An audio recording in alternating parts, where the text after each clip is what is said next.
to Maggie's Cottage, and thank you for joining us. We hope you've been enjoying some of our other videos, and please subscribe to our channel and leave your comments. We really appreciate your support. In this video, we're going to be sharing a fun do-it-yourself project. Very simple and cheap. So I've been thinking about decorating for fall at the cottage, and I love little faux fireplaces, and I thought one would look so cute on the back patio. So I started looking around for pieces that we had at the cottage. I'm gonna start with all these things. We have this old screen door. It's been falling apart, but it's still salvageable. This old tin, vintage tin that I've been saving for a project. Have these old corbels that a friend gave me. And then a piece of an old shelf. So it looks like this is what we're going to use to make a faux fireplace for our back patio at the cottage. We've made some other ones and they've turned out really nice, so we're going to try this. So the first step after we've gathered all our pieces is to figure out how we're going to put it all together and how we're going to do it.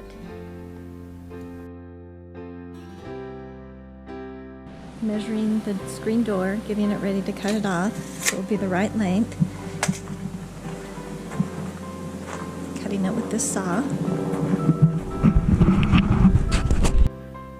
So after sawing both ends and getting it the right length, we need to decide how we're going to keep it together. As you could tell, it was falling apart. It's an old screen door, but it's beautiful, and I'm so grateful we were able to save it.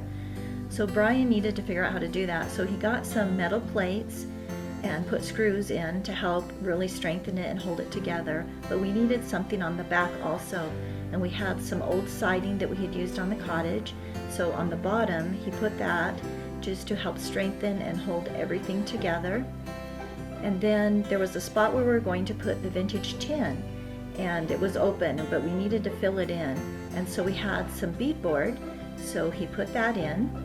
And as you can see, the tin is setting in it, but it's not quite big enough to completely cover it up. So we're going to put some trim around. So he just scrounged around, found some old trim that we had. We like to save these pieces. We're not really hoarders, but we like to save things for projects. You can see there's a space there. So he found 2 pieces of larger or wider trim that he put on each of the ends. And then he took some little pieces off of the screen door that were where the screen would have originally been, and he put those on each end. So it looks like it's going to fit in really nicely, but now he just needs to secure it. So he's going to use his staple gun and staple those pieces in around the trim and around the tin. I love this vintage tin. So here it is so far. Super easy so far. It's looking really nice, and I like the shabby look of it. So I have these corbels that my friend gave me, and they're kind of falling apart, and I've been trying to figure out what to do with them. And I think they're perfect for this faux fireplace, but they had a lot of nails in them.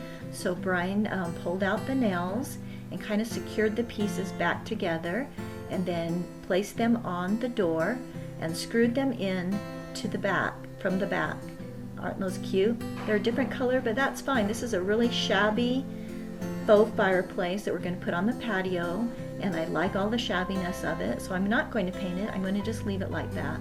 So we had this old shelf that we had cut in half from another project, of course, and so it had nails in it as well, or staples. He had to pull those out, cut it the length we needed it, cut it just a little bit wider than the door, sat it on top of the corbels, and then just stapled it in. Really simple and easy. And there it is. Isn't that so cute? Really rustic and shabby, but I love it. And reusing an old vintage screen door that I didn't want to get rid of. So we put it back on the patio where we're going to put it, but we need to have a little more secure to help it stand up better. So we had an old piece of wood that he put on the bottom and screwed it in from the back, and it just helps it stand up just perfectly. He did put 1 screw into the wall to make it more secure, and we can also just quickly take it out when we need to.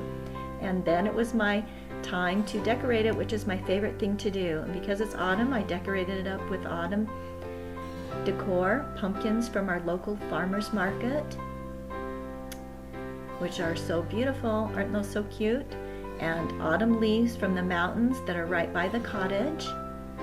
Some old vintage bottles, some vintage crates, wooden crates, some chrysanthemums, some aspen logs that I collected. There's so many things that you can do to make this look so cute for the holidays and for the summer also. This will be so cute, I can't wait. And I put down some rag rugs, my rockers that I had salvaged previously and painted. And here's our little back patio set up for our family to come and have some autumn dinners and just enjoy some time together. And at night, it looks so beautiful, so fun. I really love the way it turned out. And as you can see, it was cheap, it cost us nothing. It's just things that we had collected or things that people had given to us. The door we had bought at one time and used it for many years, but then it had fallen apart, and so we reused it for the fireplace.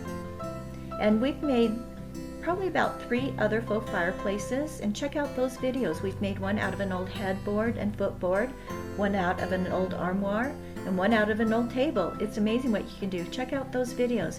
And thank you for your support and for joining us and watching our videos. Please check out the renovation of our cottage and some of our other DIY projects. Thank you.